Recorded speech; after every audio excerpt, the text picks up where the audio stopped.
Right, Dan. So today is another first. We've got a tiger on the bill. We've got a tiger. Yeah. Yeah, we have got a tiger. We have. Looking forward to it. You used to work with her, right? Yeah, Tiger Savage. Yeah, at BBH many moons ago, and I found her pretty inspirational. I was actually a little bit scared of her, like Birdie said he was. She's an absolutely brilliant art director. She knows her stuff, but she's actually weirdly, brilliantly down to earth person, and just really, I think people do get scared of her because she's quite a force. She's about Alexander Taylor and Rosie. She's strong, but she's really, really lovely as well, and I'm really looking forward to chatting. I'm excited. I'm gonna ask her all about your what you used to be like when you were good at your job. Literally easy tiger. Well, she did so much great stuff. I mean, she was sort of 4 doors down, and she was with Paul Silburn, and they would do. They wrote the Lynx Effect. Obviously, they had brilliant Levi's success. They did so much good work there. It must have been quite daunting for you, surrounded by all those people. That must have been quite tricky for you going in there. Yeah, I'm quite chatty. I'm quite easygoing, so I got on very well with Paul Silburn, but way before I knew him through Louisa. So yeah, it was good. It was a formative time, and it's funny after all these years. I don't think she's changed that much, just from her emails and stuff. It sounds like she's still, same as ever. So, Tiger Savage, welcome to Behind the Billboard. Thank you so much for asking me. You're welcome. It's amazing to be amongst these amazing legends that you've already interviewed. Yeah, well, thanks for coming on the show today. I'm going to ask, how are you in these funny times? How are you? What are you up to? I'm really good. As I say, I've been sort of in lockdown for the last 10 years, so it's working from home as in having my own business. It's like I work from home all the time, so there's nothing new to me to be You're quite comfortable in this sort of mode. Yes. I actually quite enjoy it. So it's being in sort of my own space and just getting on with it. So it's obviously other than the dreaded COVID, it's quite nice just to do a bit of gardening and in between between work and kind of get the right balance. What business? Because I haven't seen you for. I mean, obviously you can see you now. Yes. But I haven't seen you, as mates working blah blah blah for ages. What are you currently doing now? You've got your own business, is that right? Yeah. So I run a business, consultancy business with brand consultancy with my husband Will King, right? Which he runs King of Shave still, but we kind of work on brands ourselves. So we've just launched a brand which is basically a sustainable lip balm brand, a lifetime use brand, which is part of a bigger story. To join the sustainable world, unscrew the planet, which is that's joining good. Sort of people. Is that the name of it? It's actually called. That's the sort of strategy. It's about kind of unscrewing the planet because it's kind of part of its technology. Actually, I'll show you it. Yeah, which is that's cool. That's very unscrew and it's a lifetime use. It's aluminium. Wow. But it's kind of, I think lots of products at the moment, I think, are all about trying to kind of be more sustainable and lifetime use, and that's part of kind of what we're doing. And there's other products that are going to join it. And this is called the whole campaign is Above and Beyond. Right. The product ranges are called Above and Beyond. Right. So that's really exciting. We also where can you buy it? Where is it? Well, we've yet to put it into places yet, but we can buy it online. Probably in May, at the end of May. So that's quite exciting. Do you think different colours? I mean, I'm obviously looking at me and Dan's complexion. Do you think we could do with some above and beyond on our?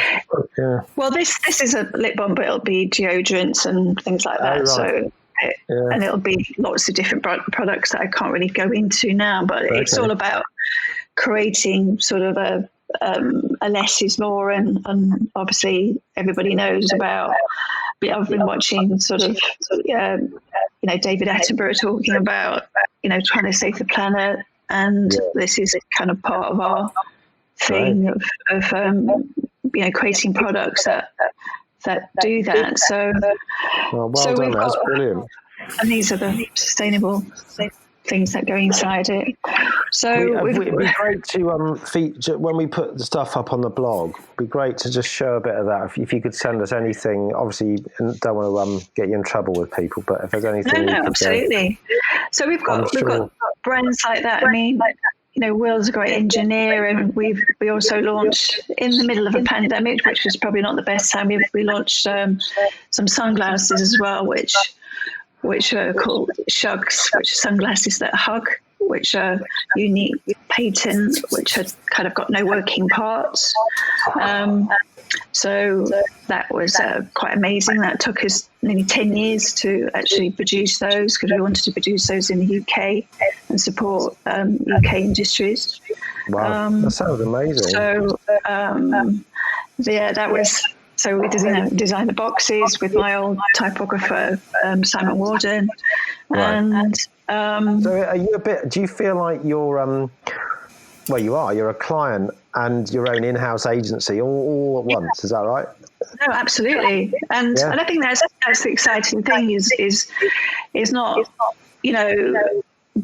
kind of working for another brand. Is actually creating a brand yourself when finding a category. Finding the sort of problem, and then finding a solution to that problem. Because with the sunglasses, what we found is that, they always slip down your face if you're a runner or if you're in performance.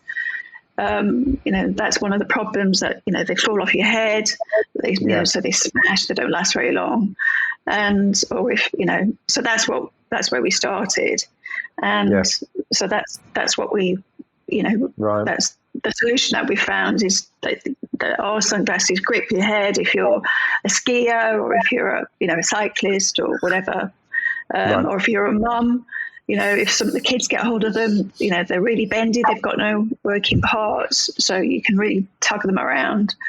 So all of those things that we try to solve. So hopefully they'll see light of day when there's a bit of sun as well, and people are in the time. Will they also be seen on billboards around London? Yeah, hopefully get some money. We need to get some money to do those kind of things and buy those billboards. And then we launched another. We found another gap in the market, which was in the beauty realm, which was this sort of brand called Monroe, which was about. I always sort of got fed up of, in beauty, everything's always either female or male, and I was like, it shouldn't be like that. So, I don't know about you guys, but I often steal Will's products and he steals mine. So I was like, let's have a non-gender, non-bias products, and these are all Harley Street sort of, actual the actual insides, or the products are actually from Harley Street. So we had this idea, it's like skincare for everyone. And these are all sort of hand sprayed glass, again about sustainability. Maybe we should make this a skincare special. So it's like sunglasses, and it's like everything really. So I suppose it's just about. I think there's quite a lot of advertising people that I'm seeing more and more of who are going into their own kind of finding gaps in markets and coming up with their own sort of brands, which I think is an amazing Yes. amazing. Do you think that's because we've spent our entire careers looking at other people's brands and understanding what their products do? So you have that kind of inherent. Yeah. Yeah, I think if you've got an interesting. Oh, sorry about that. That's all right. It's just Shaka Sabani on the phone. There you go. Hi, Shaka. If you've got an interest in, I suppose you've got interest in products generally. I mean, I always kind of think that as a creative, you kind of do so much research, into products and understanding kind of what that USP is before, you write anything. You're trying to find that one nugget, to write to and find that one sort of special thing, get really under the skin of the brand. And then obviously exaggerate that into sort of that real simplicity of thought. So I think, doing that yourself and finding something out there, I think is, it's just that one step further, so it's kind of obvious, but not many people do. You've had all that practice, and I love that ethos. Once you've worked in advertising or the creators world, you just apply that to wherever you move, and it's always about an idea, isn't it? Having a great idea at the beginning. Yeah. And I think, I think that's what we're about here on the show, is always, getting to the nub of the idea and what was behind the idea. So I suppose that's really, we're going to take you back a little bit in time. We're going to time warp. Well, today, obviously, as you know by the title, and you've listened to all of our episodes, we're talking about your billboards, and I mean, we've got some crackers to talk about. We've got Nike, Levi's, Lynx, BA, and Vogue to get through. In this, we could have done a 6-hour special on the stuff that you've done, Tiger. It's incredible. You bore everybody to death. No way. And you said at the beginning, that you're honoured to be amongst legends, and our industry, and certainly Hugh and I consider you as one of those advertising legends. Oh, thank you. You're very kind. From the UK. So. But before we get into your work, have you seen any good ones lately? And have you kind of revered stuff that you've been seeing for any other brands that you've seen out and about or on your social feeds? I did sort of have an answer to that, which has sort of changed literally about 2 hours ago. But my before I sort of came on here, I just thought, I always kind of think that the best posters for me are the ones that kind of stand the test of time and that just sort of go wham, sort of bam in your face, and kind of, you remember sort of, for quite a long time. And that really sort of change your mindset about a subject matter, or kind of like just, a sort of a quick sort of soundbite on a piece of information, and I just sort of think that the one that recently for me, I think through all the kind of, they sort of echo what's going on as well, kind of, at the time. And I think in the last sort of year or so, I think there's been so much confusion with sort of COVID and the government and what's been going on.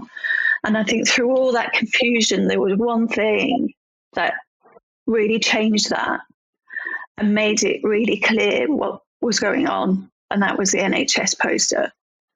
Right. And that was suddenly made, that suddenly made everything really clear. Through anything else that Boris was saying, it was like, can you stay home? Can you do that? But don't go out, but stay in, but don't go out, but do this, but do that. And then suddenly that poster came out, and then everybody knew what they were supposed to do. So I think that is where we, as advertising people, I think really stand out. And I think that poster for me was just brilliant.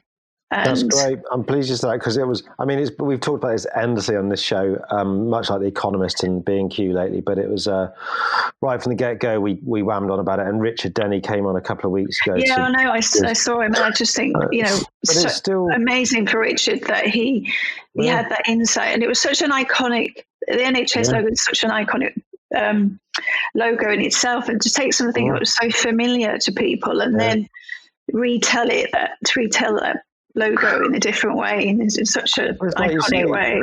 It's something familiar, and then what he's subverted it, but not just out of perversity. And it's I mean, sadly, it could run now, could run this afternoon. But the thing that one of the things that we love about it and the story of it is that it was done without brief. It was done on a client that didn't pay him a cent for it. No, but exactly. It was an idea that took on a life of its own, and the community picked up on it, and it was shared everywhere. And that it began life as he always wanted it to be a poster, and that was something that is.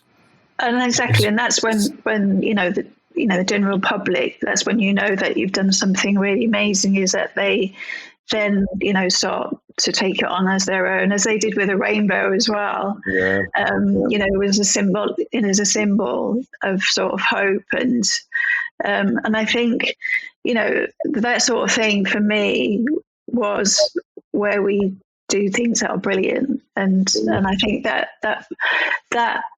as I say, in a time when it was so confusing, it was just bash. That's what you're supposed to do, and do it. Dan just touched on it there as well. What was an incredibly generous act, because they did do it proactively. And I think in the old days, or if people have been mean-spirited, someone from an agency or the NHS would go, "No, you can't do that. You're not our client. You're not our agency." That was bypassed. And then also Richard and St. Luke's made it available, as Dan said, for anyone to use and to put on any kind of communication and comms. And you suddenly think, it reminded me a bit of that.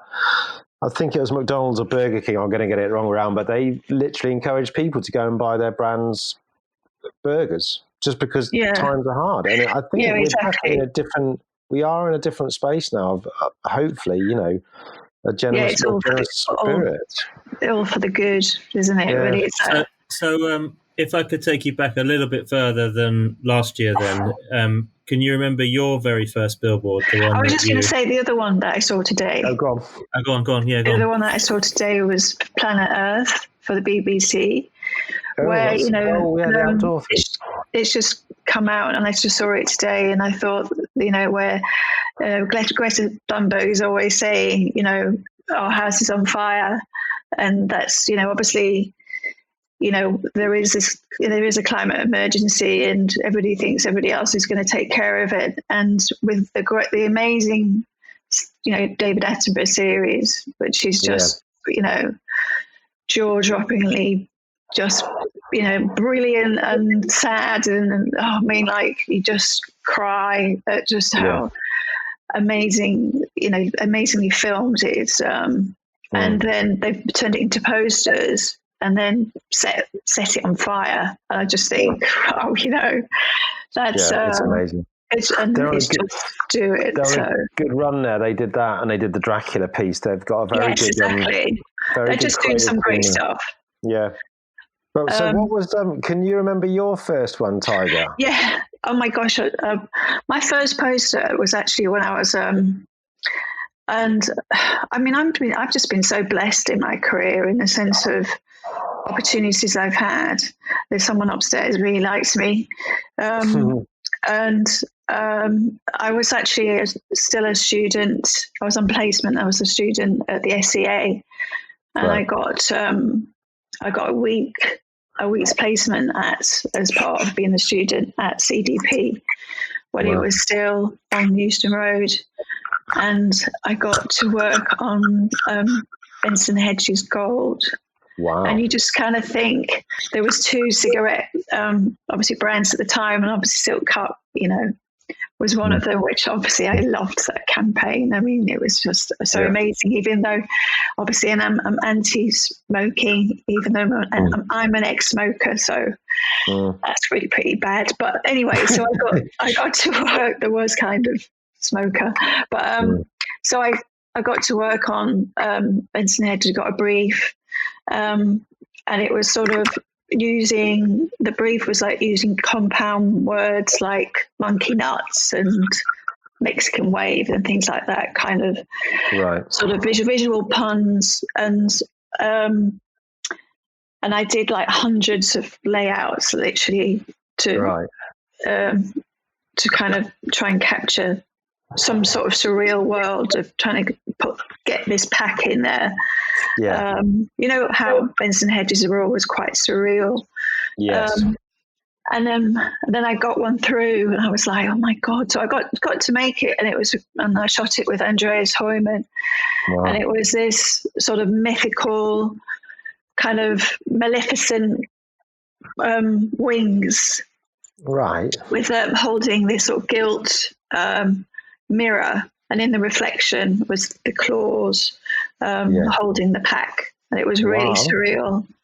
And that was amazing. That was called Wing Mirror.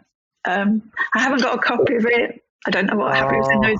It was in those days when you didn't dare ask for anything and proofs and stuff like that. But maybe we'll have to. You can draw it for us or something. Yeah. Well, I know probably Andreas has probably got photographic. We might get out of him.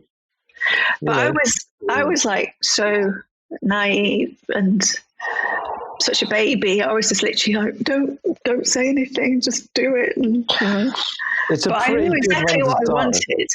Yeah. I knew exactly what I wanted to do, and I was quite bossy with Andreas. So I was quite like, no, that's too dark, and What, you bossy? Like, no, exactly. So I've always been bossy. And when I went to the ABA, they thought I was a teacher because I was like, because Andy, do you remember Andy at BBH? Andy and who was it? Roger and Andy. They were students there, and they thought I was a teacher. I think it's because I dress the same way as I've ever dressed. So they were like, "You a teacher?" I'm like, no. So if that was your first poster tiger, because I'm always, obviously I know you from BBH days, but was it true to say that your first gig was at your main gig was at Simons Palmer? Is that right, Simons Palmer? Yeah. So I'd got basically while I was still at the SEA, Liz Harrell, bless her, she got me an interview to go into Simons Palmer, and my portfolio was massive. Right. I did these big prints because I'd been a graphic designer and got quite a lot of money, so that's why I looked so good. I had designer wardrobe of Vivienne Westwood, so I'd gone in and gone to the art school, and because I knew I didn't want to do that anymore. I wanted to be in advertising, so I'd gone with my book, and I didn't know anything about Simons Palmer at all.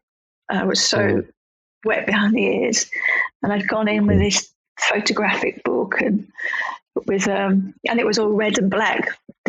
Little did I know. And I walked in, saw these big gilt framed ads, Nike ads, and I thought, oh, my work could look good in those frames. And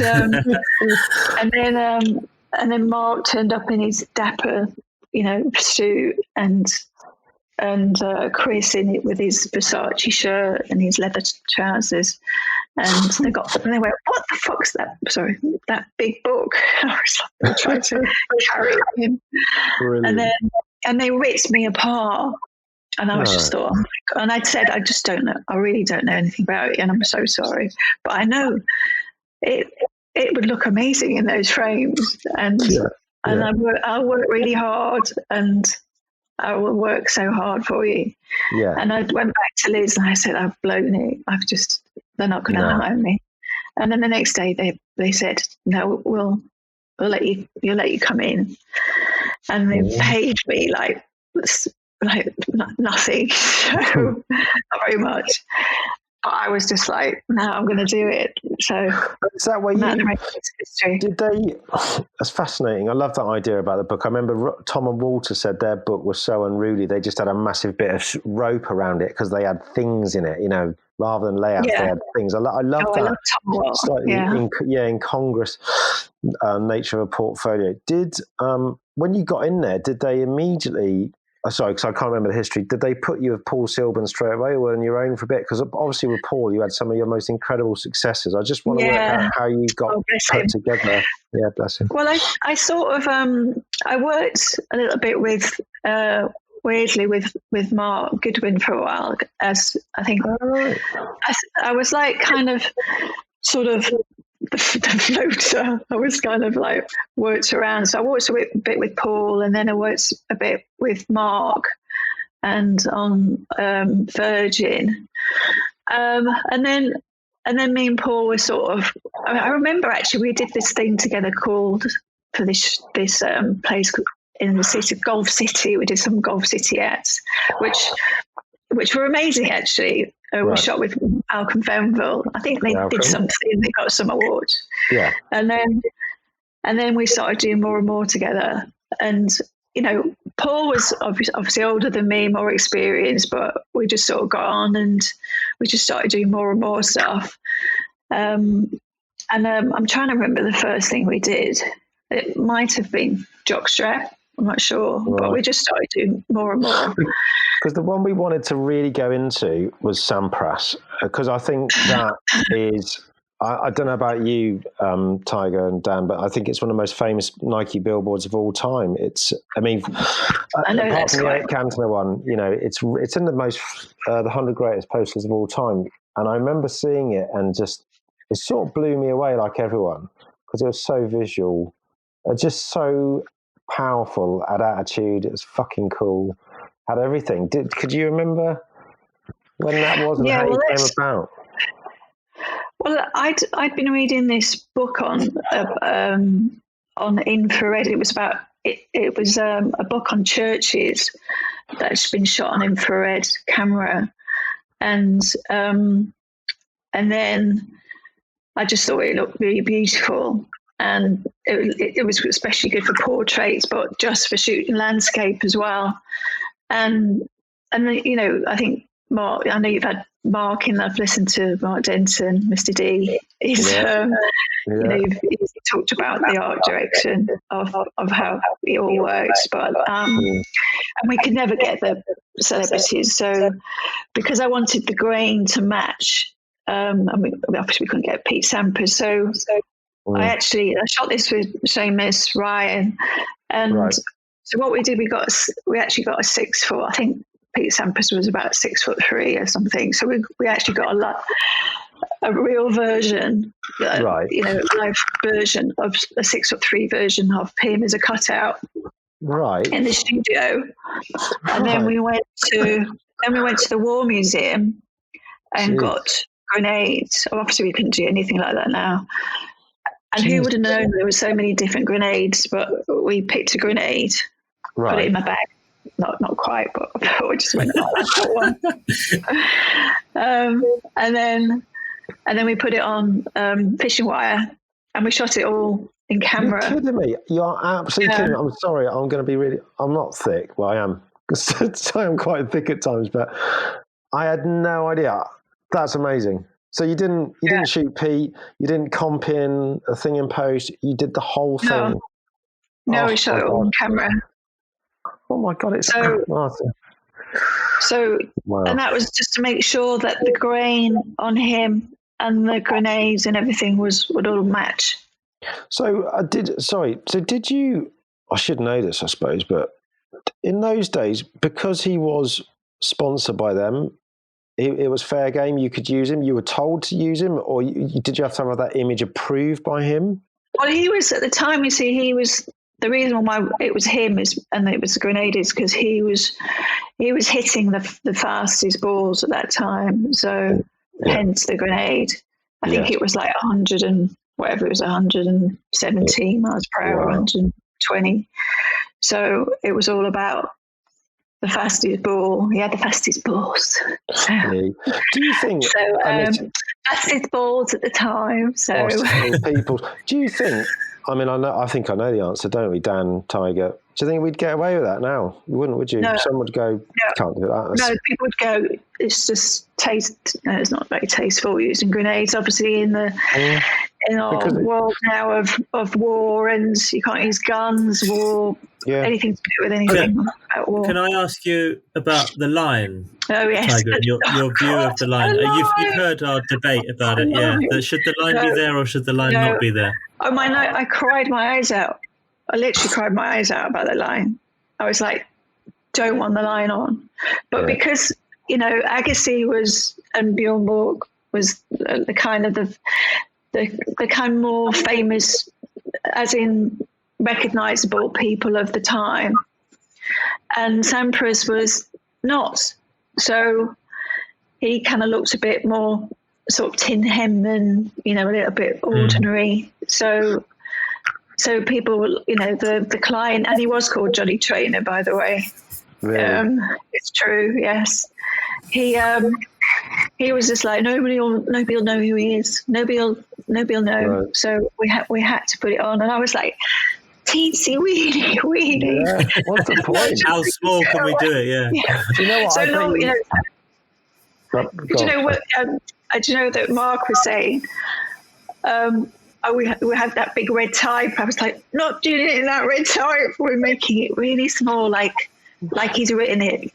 Thanks to Sampras.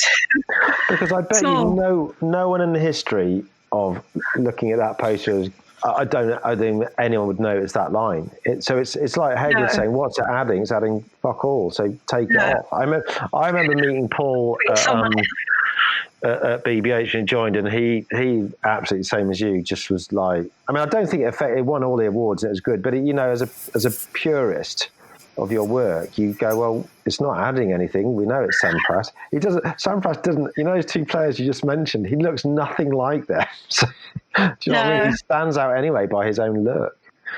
I put a tone on it just so it wasn't white as well, so nothing was. Do you know, it's like, Dave Dye, all of us try it. Everybody at that time was like, let's make it let's make it not white, let's make it off-white, let's make it as much, let's make it, as kind of invisible as possible. So it's one of those, we've had a few people on the show, obviously talking about Nike as well as The Economist and SHN, and a lot of people still say the work from this era, the Simons Palmer Nike era, still stands up now. They still look amazing. That idea could run tomorrow. You'd put Djokovic instead of Sampras. Do you know what I mean? It's still a fantastic idea, and it looks amazing. Thank you. Yeah. I think it was always very hard. I know Mark talked about the wall. And it was really difficult trying to get stuff on that wall, and there were so many amazing ads. Remind us what the wall is, Tiger. Just tell us again. Sorry. The wall was basically, Simons Palmer was such a small agency, but the best ads went on the wall, and basically it was like gambling. It was like, if you put your ad on the wall too early, then it could get taken down and another one went up. Right. So it was like, it was all about timing. So, and it didn't matter who you were. And we had Tony and Guy, AK, the hairdressers. I know you've had Guy on, who's lovely. Both of them are just hilarious. But you had lots of amazing talent there, and it was all about Tony Barry, Andrew Mackay, Tim Riley, all those people. Amazing. And it was just so hard. So it was kind of that competition there. It takes us to one of your other super iconic poster, one for the marathon, the No U-Turns poster, around that same kind of period, right? Yeah. Well, obviously the marathon was all street, it was all on the street. So it kind of didn't take long to sort of come up. Let's use some what I call street furniture. Which is, the No U-Turn sign. And this was shot by Peter Anderson. And it was, I think, Mark Denton said it didn't have the people behind it when we first presented it to Chris and Mark. And Mark suggested to put the people behind it based on this dramatic poster that he had. So I was like, okay, I'll try it. So actually, if you look at it, but the crowd on the left is the same crowd on the right. So I just doubled it up. No. Because I didn't have enough. Oh yeah, I can see there's a few faces. I can see, yeah. And then I put a couple of people. Actually, the guy who retouched it, I actually put him in it. There's some like little fun bits in there which you wouldn't know if you didn't look closely. The Easter eggs that you're entitled to do as a creative, right? Yeah, there's a little bit of Find Wally in there. There's some. I think there might be a bomb in there somewhere as well. Right. But, you talk about it so effortlessly, but this and the Sampras, they are absolutely fantastically graphic, simple. They look, you look at great posters and you go, oh yeah, I get that. It's really simple, but it's so hard to get to something so simple, isn't it? It's brilliant. I mean, you could run that tomorrow. I think it's, the idea of just trying to be brutally simple, I think is what Out of Home is about. It's easy to put everything in the kitchen sink, but the hardest thing is to keep, simplify it to to just the fewest elements that you can. And weirdly, that poster, I remember I lived in Canary Wharf at the time, and when nothing was there because it was really cheap to live. And there was a church on sort of Mile End Road, and they had basically replicated that poster and put the words "Don't run away from Jesus," and I was just like, "Oh my God!" And I've got a picture of it somewhere, and I just thought, we've made the ultimate accolade. Yeah, we've made it, because obviously that was part of the run. You ran across the church or ran past the church on, so I was just like, that's better than we've done it. That's better than D&AD in Cannes. That you like you said, exactly. you're bigger than Jesus. Yeah. Did you when you were there doing this stuff? It's amazing stuff. Did you just have your head down and you're churning it out and it felt like you're in the zone, or was it bloody hard work? Were you aware of? Because look, we're a long way in the future now, obviously, but the work stands up. We talk about it with all these brilliant people who come on the show. It's no coincidence. Did you know at the time that you were doing? No. No, I mean, to be honest, I wasn't aware. Do you know what? I was thinking about this the other day. I mean, I was so naive in a lot of ways at the time. I was very young, but I wasn't aware at all of kind of what the perception was until I went to awards dues of kind of, and then I'd get quite a lot of flack. And then I'd just be like, what are they on about? Do you know what I mean? And I'd get, quite a lot of not very nice comments. And I thought, why are they being so mean? And I just thought, do you know what I mean? And then you just sort of think, well, that's not right. Because to me, it was just, we were just in our own little bubble. Simon's Palmer was tiny, and we all just worked really hard. We just did what we did, and we love what we we all love what we do. We talked about this with Niels the other day, and some of that stems from just jealousy, and that's what happens in our early careers. You catch the flack because people are jealous of the work that you're putting out, and they really want to be working on a client like Nike, or they really want to be doing something that they're not doing. It's interesting you mentioned the Don't Turn Your Back on Jesus, because it takes us nicely into the Temple of Night poster. It is a link. It's almost like there is a link. Were you converted at that point or something? Well, as I think Mark Denton described when he was on the programme, we were just all trying to sort of, make sort of use of every opportunity we could, and obviously at that time there was no big shop, and Nike decided to open a big shop on Oxford Street, and it was like it was going to be like the Hard Rock sort of cafe, in the sense it had all this memorabilia from all the big stars that people really kind of never got to meet. So people from Michael Jordan, and like his big shoes that were massive, because he had such massive, like size 14 feet or whatever, and Agassi's racket and things like that. So they were all in these glass cases. So it was sort of the next. So they were like gods, as they are, still today, all these sports stars. So I'm a huge fan of art, always have been. It's a huge influence in my work, still is, and always has been. And I was a huge fan of Gilbert and George at the time, and still am. So this influenced this poster hugely. So it was kind of an homage to them, and I wanted it obviously to be church-like.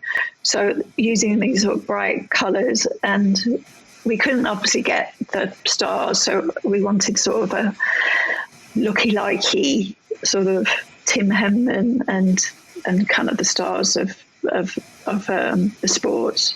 So I hope people didn't look too closely at them. So yeah. And then, it was kind of to create this sort of big, bold poster. And I remember when it was presented, so it went on the wall, and it was bought by Chris and Mark. And then when it went to the client, they sort of said, Johnny Traynor said, "Over my dead body." Right. Is that going to run? And we were like, oh my God, that's, it's got on the wall and it's been bought. And then all the other creators were like, they're ready to sort of step in. And we were like, no. And then bless him, Mike Perry, who was just the most amazing, account man, said, no, I'm gonna go and sell it. And he got on a train to Newcastle, which is where Nike were. Not very glamorous, but that's where they were. And he got on the first train in the morning, I remember, and he said, I'm going to go sell it for you. And he went, I'm going to go do it. I'm going to do it. And he bless him, he did it. And so maybe this Mike should sort of appear in the fourth window there of that, Yes, exactly. so he is my God. This one's dedicated to you, Mike. Yes. Yeah. It's funny because I obviously know. I thought I knew all your work. I'd actually forgotten about this one. This is another belter. I mean, I was actually going to ask, was it controversial because of the sort of slightly religious connotations, etc.? But that doesn't seem to have been an issue, right? Well, it's funny, isn't it? Because it was all the hand of God, and all those sort of things, and they are. I remember we did a sort of poster. I think Mark and I did one for, who was it? I'm trying to remember now. Oh, anyway, I've forgotten about it. But there's quite a lot. No, it wasn't. Anyway, I can't remember. I think there's a massive link between sports and religion. The stadiums are the new church. They're where we go for communal singing, and exactly. There's a lot of that kind of worship, hero worship, and I think I think the connotations have always been there of that it's like a religion. as you just said, Dan, There's something that tribal. There's something, I don't know. It's that whole thing is there for fans as well as sports stars. They do, Usain Bolt celebration. There is, even we can go up to some more recent Nike posters and Rooney painted, and there is.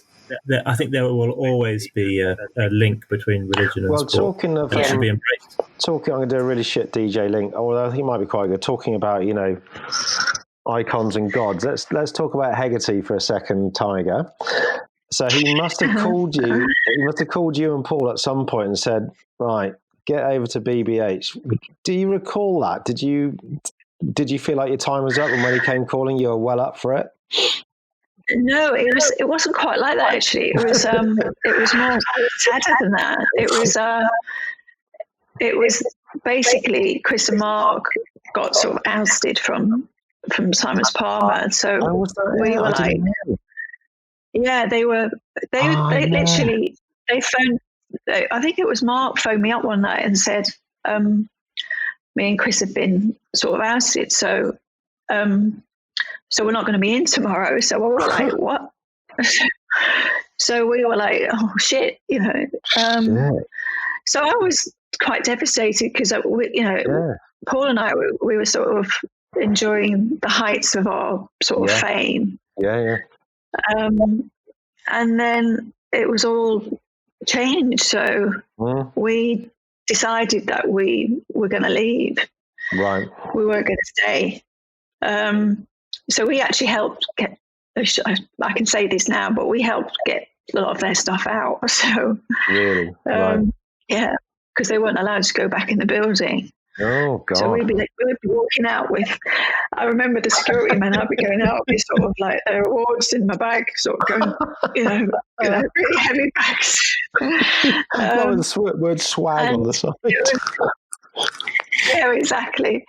And it was really sad because there were such amazing creative directors, and obviously they had the name above the door, and then so we were approached by quite a few agencies, and we nearly went to Low Howard Spring. We were quite close to going there, and then my doorbell's going on. And then we went to BBH. We had an interview there, and then we just went, oh no, this is our place. Yeah. So because we went, we're going. I mean, when you turned up there, and I'm sure you don't mind me saying, you were and still are, in my eyes, the style queen of the industry. And Hegarty, that's the way it always be.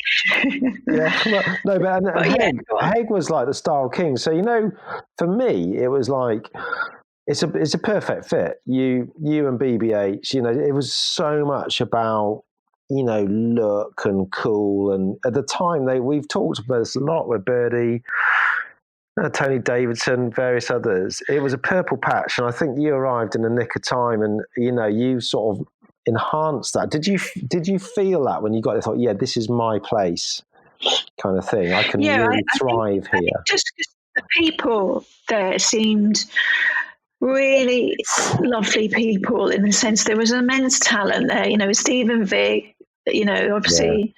There was you guys. That's right. And John and there Nick, was Tim John and Nick, Rosie and Will, and obviously there was Mark and Gary that had been obviously at Summers Palmer. So there was a familiarity, and there was lots of amazing people as well that we could learn from. So for me, it was like, and John was just, bigger than life, larger than life character as well. There was just amazing people there. So it was. Can you remember? And it was quite small, but it seemed quite small as well, didn't it? It was quite a small place. So it didn't seem too big. No, because it did get huge. I mean, so I want to get into Levi's and Lynx. How soon into your time there did you get to the Levi's Cut in the 60s Billboard campaign? How long? And how did you get to that work? I'm trying to remember how long it wasn't. So the first day, just to say the first day, literally our first day, we did a Hugo Boss commercial. Ah, yeah. That was our first day. Wow. Mark and Chris directed that, didn't they? Yes. It's brilliant. Yeah, we went, oh, and they just started directing, so we gave it them straight away. That got some awards straight away. Yeah, so we were like, done. And then I'm trying to think when this happened. So that wasn't too long after it. And I think it was everybody. Obviously, everybody. Yes, I think you've already said, Hugh, that everybody was basically wanting to do Levi's red tab, and we were like, it was like the kiss of death, and we were like, oh, for God's sake, John and Nick were just so brilliant at writing them, and obviously there was quite a lot of people. There was like a pecking order of kind of amazing people already doing them, turning them out, and had probably 10 scripts already in their bottom drawers. So we were like, oh God, So and then the white tab came in, and people were like, what, white tab? Well, forget that. Yeah. So Paul and I were like, well, we'll do it. We'll have a go at that. Because it was like, for mods, it was, seen as like the boring brand. Too small, so we just went, well, we'll do it. And I don't know if you remember, there was a guy I think it was in one of the account guys, who was a total mod freak, and I'm trying to remember his name, but he was like really enthusiastic about it. We were like, we'll do it. Barney Robinson. Barney Robinson, that's it. I'm so glad you can remember. We get there. So we were like, okay, we'll have a go at this. And so I'd been looking at a lot of Man Ray's work and his solarized phase, his solarized photography. Yeah. And I just loved it. And I just thought, okay, that's that sort of real contrast I love, to make ordinary things look really extraordinary. So not unlike that picture behind me, which is diamond dust. Actually, it's that's Russell Young. It's amazing. Wow. So I thought, if I can replicate this look, and where we can't really originate stuff again, which obviously I was used to doing that. So if we take these iconic people and things from the 60s, then I can try and work it out. So the story, well, what a little bit about this, Hugh. There was a guy called Mark Lester who works in. Yeah, no, I really want to hear this. In our traffic department, and he was quite into the mod scene, and this is obviously based on the sort of the old barristers sort of pictures that you got on the wall in the 60s of how to cut the haircut of the time.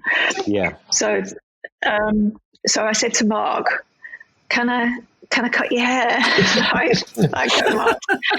And he was like, well, okay. So I took him to my hairdressers and we cut it, but Mark had really fine hair.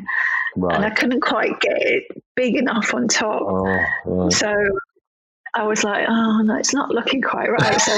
So then I had to get a wig and do it. And then Mark's like, I've just had my hair cut. I didn't know that. So Malcolm Neville shot this, and you can see a little bit of that disdain in his face, and like, what the fuck did you make me do? I know, because I know Mark was. I love Mark. I always used to love going on the Audi day out on Mark. I'd always find myself having fun with him, and he was a really good egg. But he was incredibly dry and pretty. Yeah. Yeah, he didn't. No, I loved. Yeah, he was so lovely. I can see it. I mean, just to go back a bit, so. The line cut in the 60s. So the line was cut in the 60s, and there was this brilliant Levi's campaign. Do you recall the line came first, or did you say you weren't even thinking that? You're thinking, I'm just thinking of the look? Because every time Yeah. The line came first. Because it's really interesting hearing you talk. It's absolutely fascinating the way you talk about, right, so that was going to be a bit, I'm going to use that Man Ray thing I love there, and that's going to be Gilbert and George. I mean, do you consciously have this sort of set of looks perpetually, whirring around in your mind, or do you go to scrapbooks, or do you just go, oh, that would work? If you've always got this in your mind, or you don't even work like that, it's just instinctive. So I'm really interested. No, it's just very instinctive. I've always got like things in my head. I mean, I'm such a absorber of information, and I mean, I look at stuff constantly. So I'm just such a lover of, just stuff. So I mean, I literally can remember things from. I see something once, so I'll remember it. So. Because on that, sorry, Dan. Sorry, Dan, go for it, mate. No, I was going to ask about on the line, on the cut in the 60s line. So you had the line, but how, in terms of the typography and the cuts and the cut nature of it, was that something that came first before the visuals that go with it, or was it? No, that came afterwards. So the photography, we did the photography, and then I was looking at just something really, because the visuals were so, simple. I didn't want to do something too clever dicky with a type, especially on the what I call the silver campaign, the silver and the Solarized campaign. So I remember actually Sid Russell did the type with here, but what I did is I wanted it really condensed. So I found some reference of some really condensed type. And it was just, to be honest, we just ran it out of a Xerox machine. Oh my God! I mean, it's like, and then remember those? And then I just cut it up. I just used a scalpel, and then offset it, and then we scanned it again, and then put it back. So it was just really, sometimes you just don't need that much. And what was thing about sorry to interrupt you. The silver paper, I remember seeing endless bits of paper, silver, and it wasn't silver enough, it wasn't grey enough, and then get real silver on the posters, and I remember hearing so many stories, seeing it. So I wanted it, to get the real Solarized effect, I wanted it on silver paper. So I made a bit of a fuss about it. Had to be not shiny silver like foil. I wanted it just off silver, so it was more metallic and not like silver foil. So it had to be a particular silver. It was in the detail, it's so it's kind of, as Alex Taylor knows, and Rosie, you have to sort of really look again and be very particular about it's worth it. So that's why I wanted it, and we actually printed it in the magazines on that silver as a special. Yes. So it went out as a special in print. So we won lots of print awards, but also at that time we could actually choose where we wanted to put the posters. So we ran the posters in Camden and places like that, so where all the mods sort of hung out. Oh yeah. Which is, I think, really great when at that time we could actually choose where our posters as part of our creative sort of brief, in a sense. Yes. No, it's great. I mean, I remember that the whole time I was, for me, I was learning all the time. I was sort of slightly, as I said to you earlier before we were on air, I was actually slightly scared of you because, because you're, being really honest, that you knew, you're so confident and you had all these, you're so strong in your art direction. Because the joke was, me and Scholesy would go down and see Birdie, and we'd help hope, because I was obsessed with ideas, but I wasn't obsessed. I was very, I wasn't great on art direction. I was always reliant on others for that. And I loved the way we had different teams at BBH. Some really could give something such a strong look. Others would let Birdie do it. There was a really interesting mix of characters. But I did think that you always had a look, and that was like, I'm pleased you sort of told me that. It must be your background, your your education in a way. It was already inside of you, that the sort of knowledge. Do you think you? Well, I think it's just an inherent interest in sort of, I suppose, visual stuff. It's just, it's always been there, and I've always liked, an interest in art, and whether it's, it could be anything.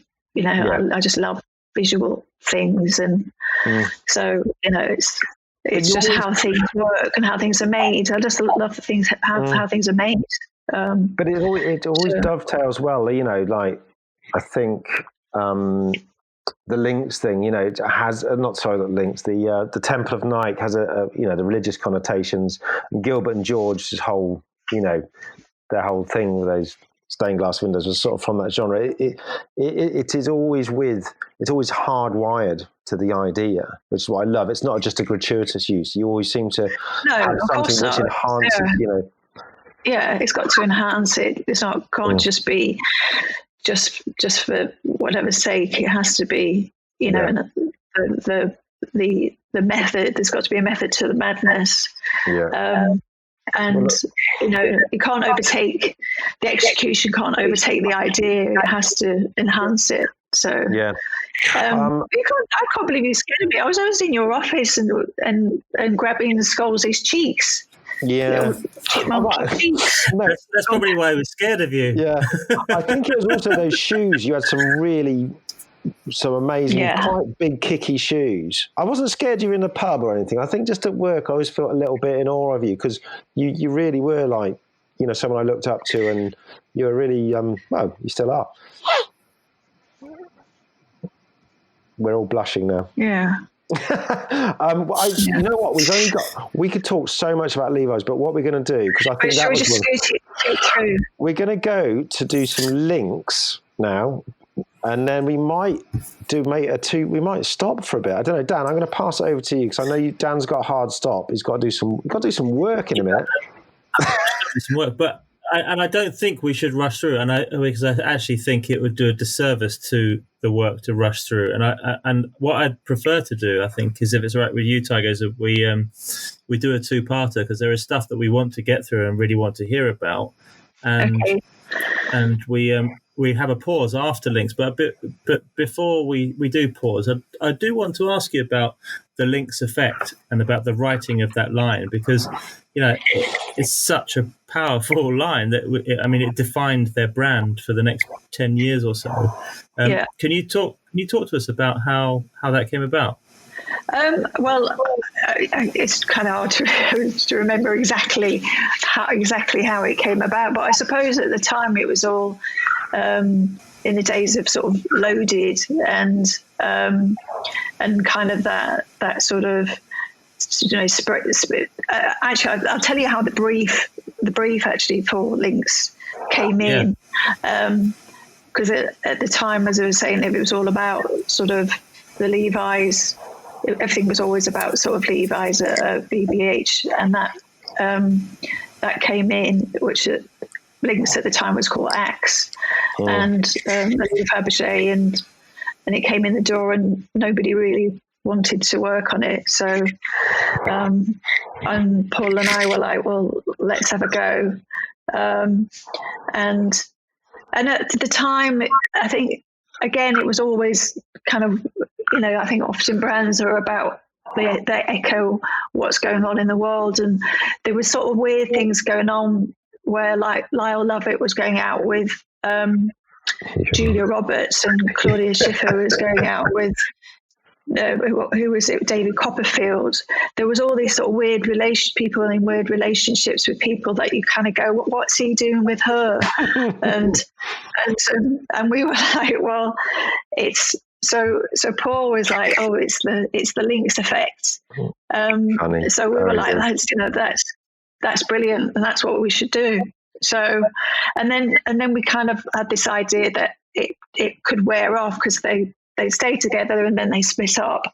So obviously, so then we thought, well, we'll make it into sort of a tactical.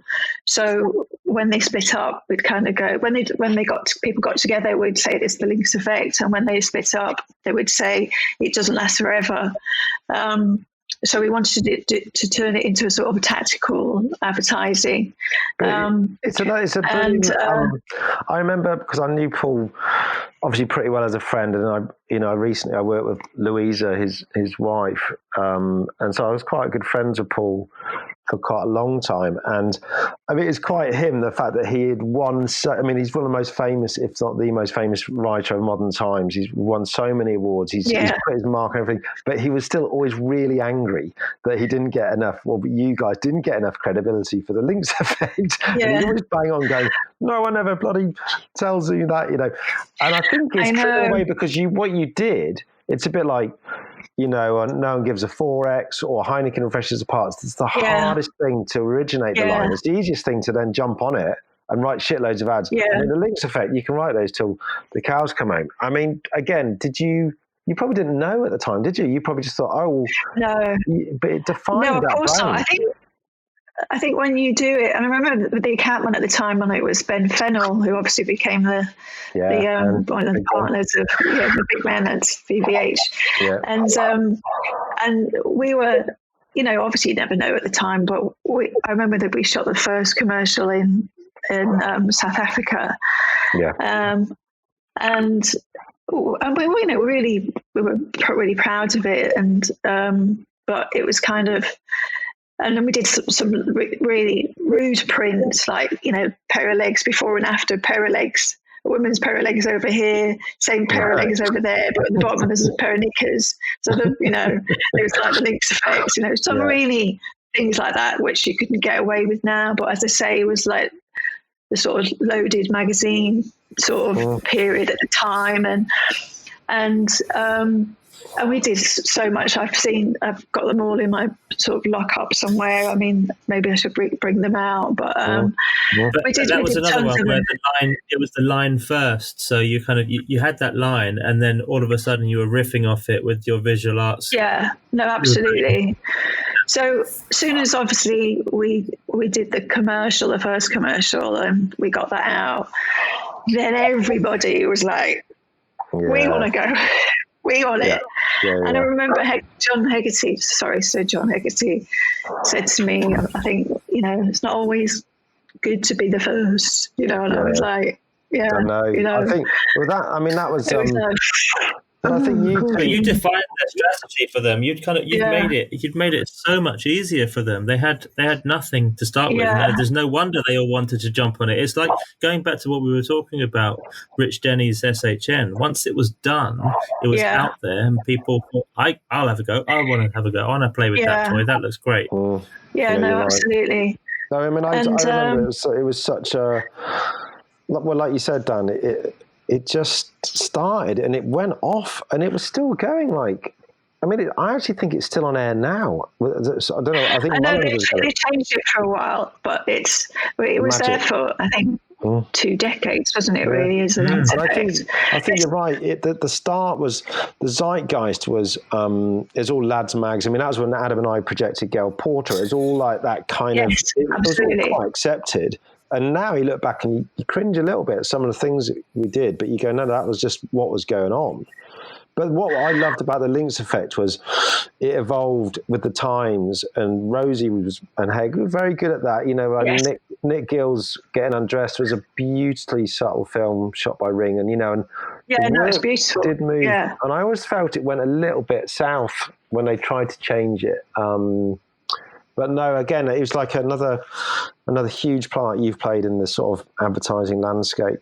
I think, Tiger, Dan. Well, I did really well with Paul. I mean, bless him, and it's very sad that he's no longer here, and it's big regrets. I know, and I was very lucky to have spent a lot of time, and he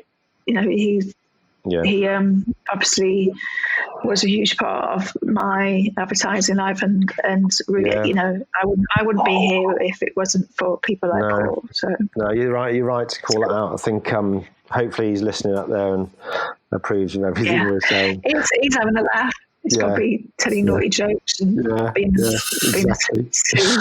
So we silly sausages he is. We might have to pause it here. because I think we don't want to rush it.